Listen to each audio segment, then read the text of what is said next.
बिस्मिल्लाहिर्रहमानिर्रहीम। इमरान खान के ख़िलाफ़ तौहीन अदालत के केस के हवाले से समाअत इस्लामाबाद हाई कोर्ट में जारी है। ये आज का पिछला टाइम है दिन का। अतर मिनल्ला साहब उस बेंच की सदारत कर रहे हैं। नाजरीन, आपने सुना होगा कि जजेस की बॉडी लैंग्वेज से और उनके रिमार्क से किसी हद तक पता चल जाता है कि किस किस्म का फ़ैसला आएगा। तो अब तक जो जजेस के रिमार्क सामने आए हैं, जो उनका रवैया सामने आया है, उससे ये अंदाज़ा होता है कि ये लोग इमरान खान को फिक्स करना चाहते हैं। अतर मिनल्ला साहब और बाबर सत्तार साहब वो काफ़ी बरहम दिखाई दे रहे हैं। अतर मिनल्ला साहब की तरफ से ये तक कह दिया गया है कि ये केस तौहीन से ज़्यादा इश्तियाल दिलाने वाला है, और साथ उन्होंने ये कहा कि लोअर अदलिया के जजेस की तौहीन अगर की जाए तो उनको सुप्रीम कोर्ट के जजेस से ज़्यादा सीरियस लिया जाता है। ये उनका मफहूम है कहने का। और फिर उन्होंने ये भी कहा कि निहाल हाशमी ने उन्होंने भी यही कुछ कहा था, जज का नाम लिए बगैर उन्होंने भी ऐसा ही बयान दिया था जैसा इमरान खान की तरफ से बयान दिया गया है, इमरान खान की तरफ से कहा गया है। बाबर सत्तार भी यही बात कर रहे हैं कि अगर इमरान खान के ख़िलाफ़ फ़ैसला आया तो क्या ये लोग फिर उसी तरह से बात करेंगे जिस तरह से पहले बात कर चुके हैं।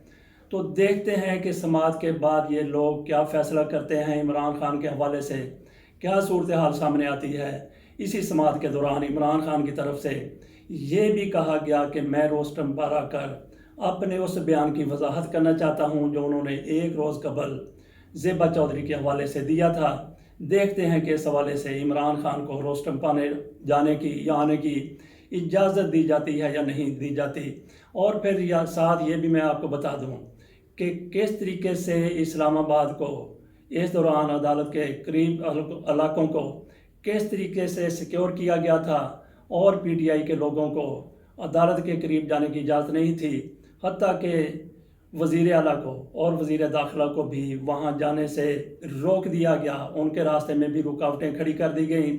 बहुत कम लोग अदालत तक पहुँच सके हैं। इससे आप अंदाज़ा कर सकते हैं कि हो सकता है कि ऊपर से या कहीं से भी ये फ़ैसला कर लिया गया हो कि इमरान खान को इस मामले में कहाँ तक ले जाना है।